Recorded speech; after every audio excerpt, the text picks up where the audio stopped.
Okay, back with another top 10 list. That's right. I'm going top 10 kickers because why not?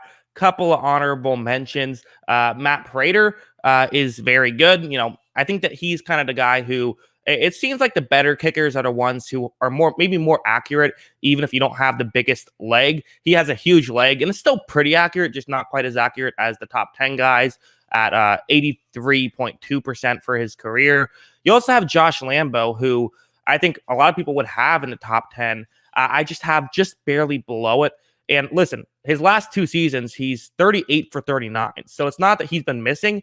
It's just that, he only had 5 kicks last year because he was hurt and he had a hip injury, which to me is concerning. And I'm not a doctor. I don't know about it, but it seems like that's important to kick.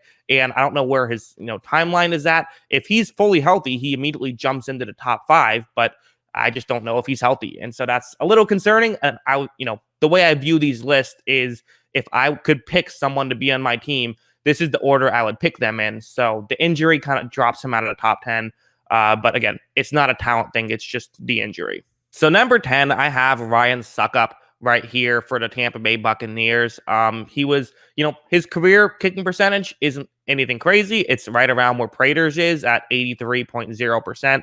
But the reason why he made this list and why he kind of gets the edge over someone like Prater is he had a 90.3% kicking percentage last year, and he was perfect in the playoffs. So if you don't miss a kick in the playoffs, you belong in the top 10, I think. So that's why I have him there. Number 9, Jason Sanders, a guy who, some of these guys are going to be guys that had great seasons as of late. Some of these guys are guys who've been consistently great throughout their career. It's always hard to know exactly how much emphasis do you put in, having one good season versus having 10 good seasons, right?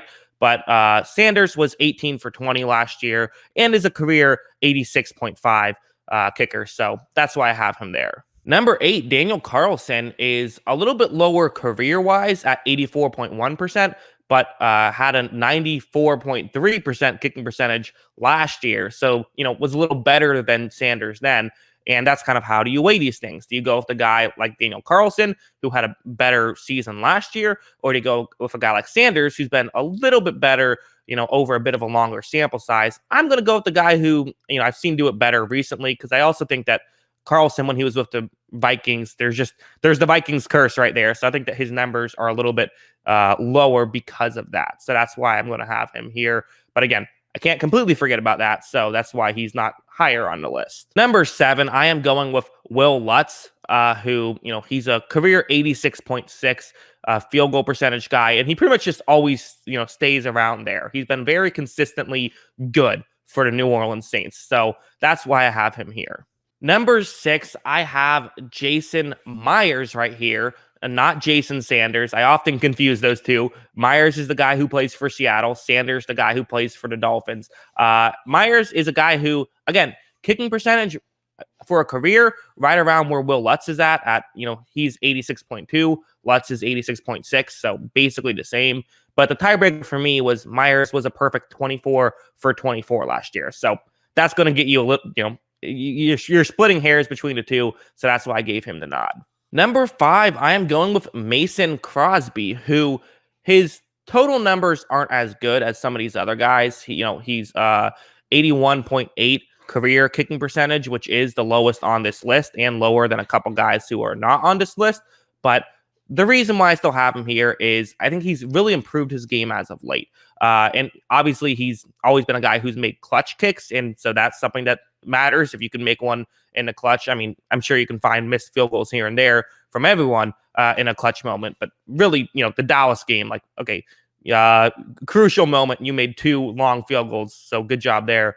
But also, last year he was 16 for 16, and the year before he was 22 for 24. So he's only missed 2 kicks in 2 seasons. That's incredible. So that's why I have him at number 5. It's a little bit of not recency bias, because that's not how that phrase works, but I'm using how he's played recently to, I care a little bit more about that, because I do think you can improve and you can get worse. So you do have to take into account how you played as of late, not just how you played throughout your whole career. Number 4, I'm going with Chris Boswell from the Pittsburgh Steelers. He's a career 88% field goal kicker. So, percentages are going up a little, right? The previous high that we talked about, other than Josh Lambo because of the injury, was Will Lutz at 86.6. Now we have 88.0. And in the past 2 seasons, he's been at 94.1. So he has both a higher overall field goal percentage and a really high field goal percentage in the past 2 years. So that's why he's here. And Younghoe Koo is just slightly better, so I have him at number 3. His numbers are just slightly better, 88.7, and then last year he was and just last season he was 94.9. So better, but he was better last year, and he's been slightly better throughout the course of his career.